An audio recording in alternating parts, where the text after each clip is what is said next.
everyone, and welcome to today's General Hospital recap. As always, don't forget to subscribe so you don't miss any of our videos or recaps. Also, be a beauty and hit that bell down below so you get updated every time we upload a new recap.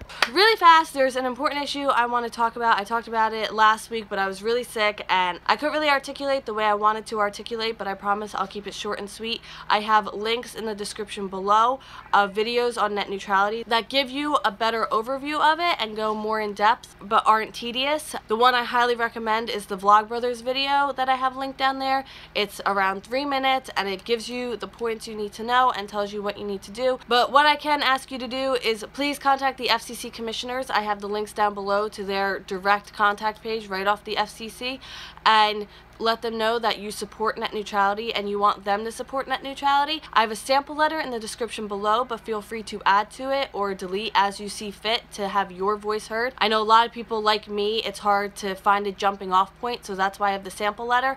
And also, please, please, please, please contact your members of Congress, your senators and your representatives.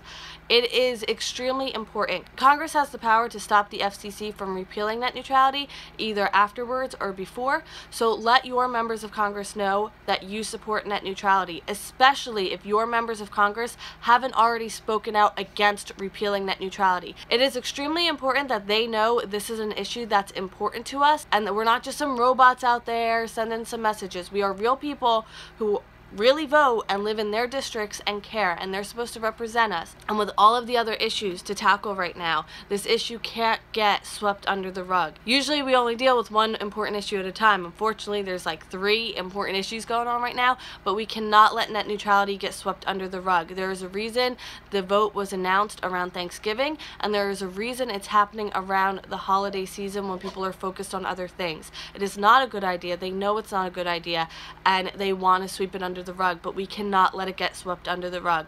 Team Internet won last time. We were able to save net neutrality.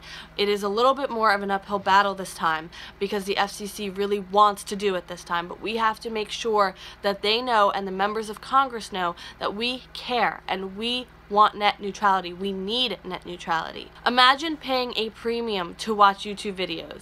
A premium. So on top of what you already have to pay for internet access, now you need to pay extra money just to watch YouTube, just to watch Netflix. And you're already paying Netflix, but now you have to pay your internet service provider to allow you to watch Netflix on top of what you already pay them to what you're supposed to access. Imagine going to YouTube and it's saying you've been blocked by your internet service provider, pay us $5.99 for the YouTube package.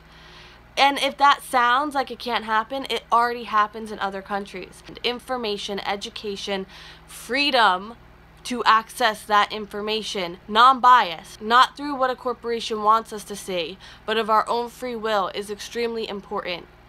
I can't stress that enough. And alright, I've talked a lot about this. I think I'm going to be talking about it up until the December 14th vote because new people watch our videos every day. Some people may not watch one and they might watch another, and I need to know for my peace of mind that I've reached out to everyone I possibly can, and I've called my senators, I've called my representatives. Fortunately, they've already spoken out that they support net neutrality. Other congressmen are taking suit now. These are our voices. If I already said it, I left the link down below to find your representative if you're not sure who that is, and your senators are the same for the whole state. So 2 senators and the representative is based on where you live. Please reach out, and even if you're someone who is like, oh, Congress isn't going to do anything, just for your own peace of mind too, to know that you've made that call and you've done what you can. Okay, so let's get to today's General Hospital recap. No, yesterday's. At Alexis's, David tells Alexis that they can't do this. They were kissing, they can't do this. At least not right now. It's the timing, the holidays, the stress. Does she really want to do this, or is this the culmination of all those things? But David wants a future with her. He wants there to be a them. But for when she really wants it. He thanks her for including him in her holiday, and he's gonna head out and he kisses her goodbye. Molly comes back. She's wearing this gorgeous white coat, by the way, and she assures Alexis that she won't lose Christina because they get immediately to talking about Christina. Molly presents Christina's feelings and her side of all of this. Nobody supports Christina being with Parker. Misha is like running up and down the box in the poll here. And Christina is constantly being told that Parker's bad for her, but Parker makes her happy. And Molly, yeah, she's not super thrilled about Parker, but Christina has grown because of her. And isn't it a possibility that Parker really does love her? And then Christina is allowed to choose that happiness even if nobody else thinks she should. And Alexis is seeing a Julian parallel, how nobody supported her and Julian, but she still loved Julian. And for Alexis, though, she's like, well, that worked out badly. And Molly goes, look, yes, I hate Julian, but she never hated Alexis for loving him. He made her happy, and Molly's sorry that Julian wasn't better. And then Molly heads out. Alexis takes out the picture album. She's thinking about the good times with Julian, and then she stops herself. She can't do this anymore. She puts her coat on, and honestly, I was fully expecting Julian to be at the door. At General Hospital, Griffin talks with Ava. Apparently, he thought Ava wasn't feeling well, and Kiki's like, oh, that's news to me. Kiki assures Griffin that Ava is in a good place, and he's still worried about her pursuing the procedure, and Kiki has full faith that Ava isn't going into that direction. She tries to change the subject, but Griffin is so distracted. David comes back. He talks with Kiki. He offers to help her with her molecular biology studying. Kiki calls Ava real fast, but she doesn't answer. At the clinic, Ava is meeting with Dr. Zajack. He has visiting privilege at the local clinic because he has patients in the area. Dr. Zajack thinks what she's had done is amazing work. Why isn't the person who did it finishing the job? And she says he's unavailable, but she has his protocol, and she gives that protocol to Dr. Zajack. He is amazed by it, and yes, he could follow the instructions. He says it's completely illegal, and she's like, oh, I didn't think that'd be a problem for you. She knows his reputation. He's been investigated several times for doing shady procedures. She's not worried about the legalities of all of this. She just wants it done without any FDA scrutiny, and she wants it to be convenient. She doesn't want to travel back to Russia, and he says, okay, but it's not going to be cheap, and he quotes her an amount that he warns her is a lot, and he quotes her $75,000, and honestly, even it's me saying that seems like a little low. Like, I fully expected it to be in the hundreds of thousands, to be quite honest with you. But now I guess you know what Carly's shady plastic surgery starts at. At J-Sam's place, the J-Sam family is home. Sam likes the guy that they were interviewing, this Peter August, I think his name is. And then poor Charles Jason is doubtful about their future with Aurora.